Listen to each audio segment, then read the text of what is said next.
When you're good looking, you can get away with anything. Ever heard of this statement?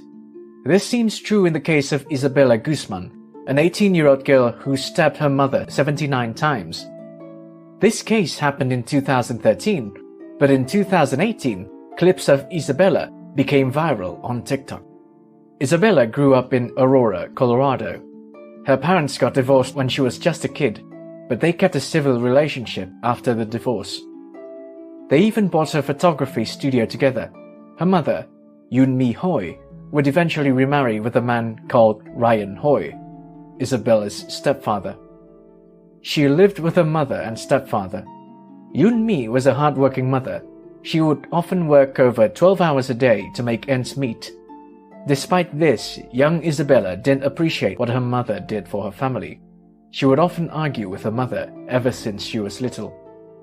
Isabella resented her mum for replacing her dad with Ryan. Her behavior toward her became so frustrating that when she was 7 years old, she was sent to live with her father, Robert Guzman. She eventually moved back with her mother and stepdad, but her attitude didn't improve. Those who knew her would describe her as a troubled child. She hated going to school. Her grades weren't bad, but also not good. She even dropped out of high school just a few weeks before the final exam. Her parents were disappointed. She was just a few weeks away from graduation and she just threw it all away. Tension started to get high between Isabella and her mum. She became more rebellious and violent. Her stepfather said that she became more threatening and disrespectful to her mother. On Tuesday, August 27, 2013, their argument got so heated that Isabella spat on her mother's face. Yoon-mi Hoi was so frightened that she asked her husband to not leave her alone in the bedroom that night. Then, on Wednesday morning the next day, Yoon-mi showed her husband an email from her daughter. Isabella had sent a threatening email that ended with, "You will pay." Yoon-mi called the police later that day and asked officers to come to their home because her daughter had threatened to harm her.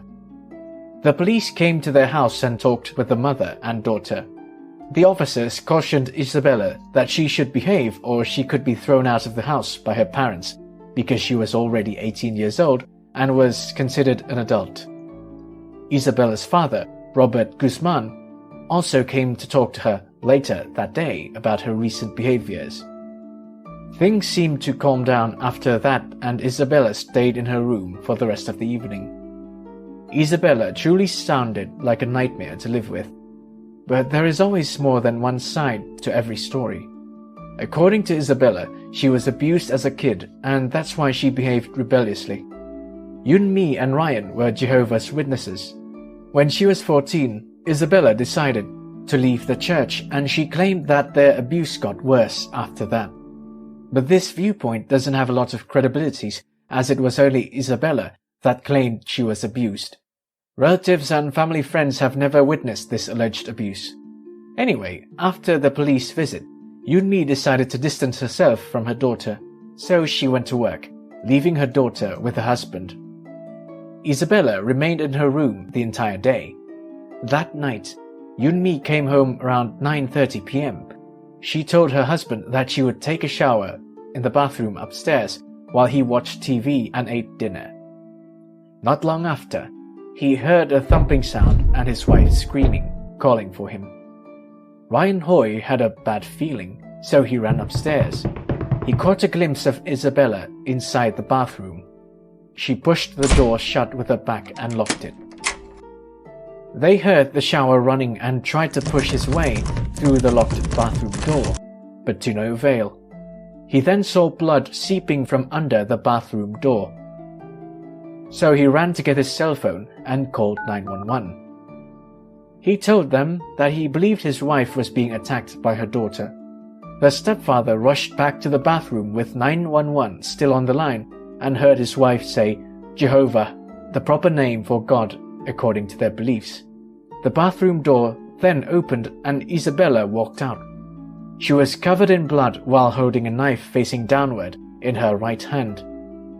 She didn't say a single word to her stepfather and just stared straight ahead as she started walking past him and went downstairs.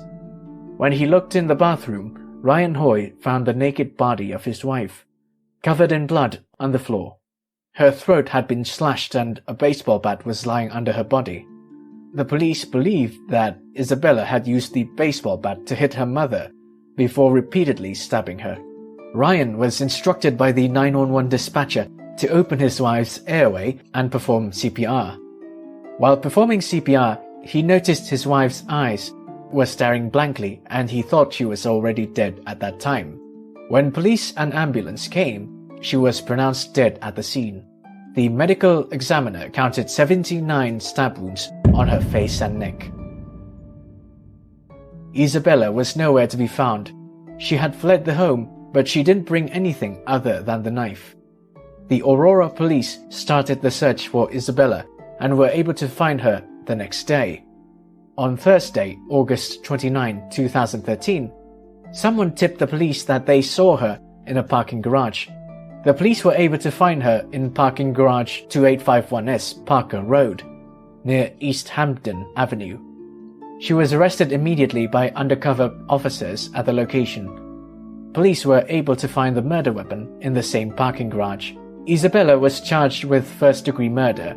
She was tried as an adult because she was already 18 years old at the time of the murder. This meant that the death penalty was on the table, but then this is where a twist happened. Isabella was found innocent. How? Well, it wasn't because they had the wrong perpetrator.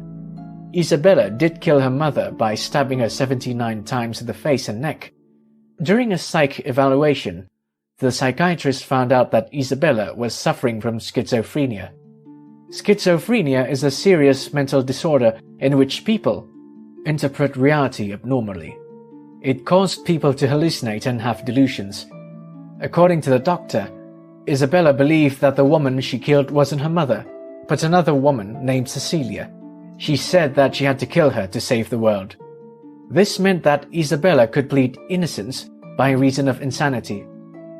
Her defense team argued that she wasn't herself when she committed the crime because she was severely ill mentally. She wasn't responsible for the crime because she wasn't sane. The insanity defense rarely works, but it worked for Isabella. The court accepted her plea and sent her to a psychiatric hospital to get the treatment she needed. Her mental illness would explain her odd behaviors during trials. She would appear cold most of the time, but then she would suddenly smile or make silly faces. She would look at the camera and point to her eyes and then turn back to her cold expression. These behaviors that were caught on camera would also become the reason Isabella went viral on TikTok years later. In 2018, Ava Max released the song Sweet But Psycho. It got popular really fast. The song was catchy and the lyrics were controversial. Some internet users even called out Ava Max for glamorizing mental illness. They said that what Ava was saying was that it is okay to be psycho as long as you're sweet. And some people took this literally. Someone took the clips of Isabella making weird faces during her trial and put the song Sweet But Psycho over it. It soon became a trend on TikTok and other people started sharing it and copying it. This really divided TikTok at the time. Some people saw this as a harmless trend. They argued that they can still appreciate Isabella's sweetness while also condemning her for her crime. But more people didn't like this trend since they thought that people were trying to overlook her crime just because she was cute. Also, making fun of her behaviors caused by mental illness wasn't exactly the best way to raise awareness about mental illness. It would even have the adverse effect of adding to the stigma around mental illness. Fortunately, the trend died soon after. Isabella gave an interview in 2020 saying that she's ready to leave the psychiatric hospital and rejoin society. When asked about her mother, she said that she wasn't herself when it happened. After years of treatment, she's now herself again and not a threat to society or herself. She also has another reason to want to leave the facility.